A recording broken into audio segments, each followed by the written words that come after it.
Hello and welcome back. This is video number 7, and in this specific video we're going to talk about file names, why it's important, and we'll talk about page URL as well.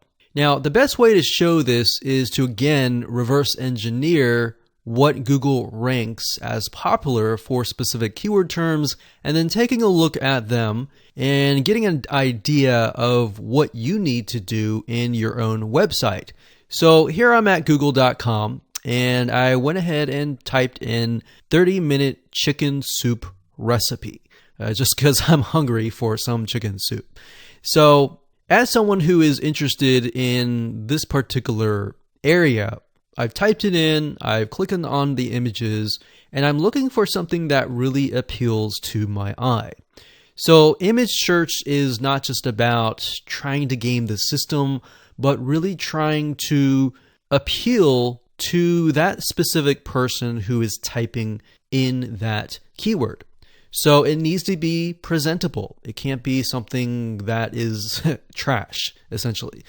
So as I'm going through here, I clicked on this one because this one actually caught my eye. And it's a big bowl of soup, chicken soup. It's got a ton of vegetables in it. So I'm going to go ahead and click this.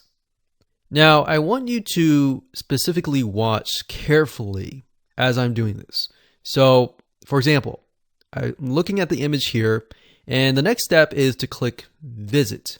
So, we're going to visit this person's website, and we're going to look for that specific image. So, obviously, there's going to be many images. We don't know if it's going to be the first one, the second one, or what. So, let's just go ahead and scroll down. Click X there. So we got that there. Let me minimize this to about 100. So we see right away that this is definitely the first page. Now that's interesting.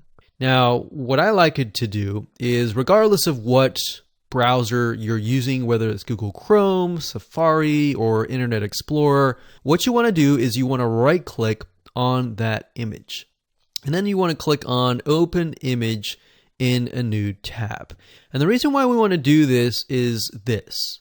So we can see here that this is the file name. It says chicken noodle soup -5.jpg. So Google's going to read the file name. So they can see that it is chicken soup, noodle soup. And if you think about it, that's what I typed in, chicken soup. So that's relevant, right? And it's going to look at the URL as well. So it's not just going to look at the file name, but it's going to look at the category name and all of that. It's also going to take a look at the page it's on and the, of course, like we talked about earlier, the words that surround it. Now, speaking of file names, if your file name, let's say, for example, in this case, chicken noodle soup, your main keyword is chicken noodle soup, but you have a file name that says something like 12345-!.jpg. If that's the case, then that's a big mistake there. And all you have to do is simply change the file name, link it, and that's it. So in terms of file names or page URLs, that's all you have to do. So we can obviously see that this is the third highest ranking image for that keyword term, and Google sees this as relevant. Now, if we go back to the search that we did earlier, and let's just scroll all the way down to the bottom somewhere, and just see kind of an idea as to why maybe they're all the way at the bottom.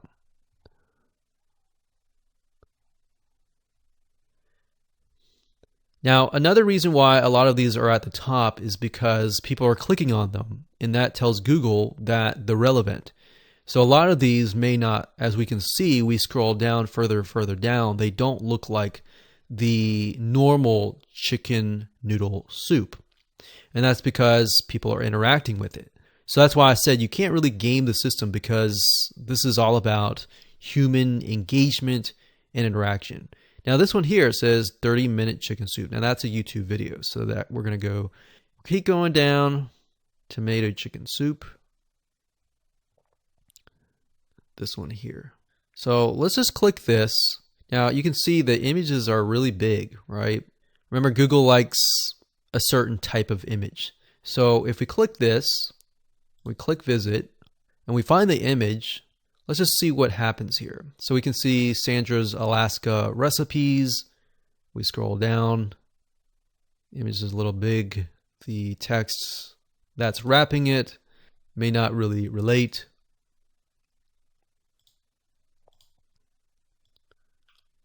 So see that? So the file name is way too long. The page URL is way too long. And that's another thing. When I talk about page URL and file name, they're all together, clumped together, but your page URL, you want to make sure that it's short.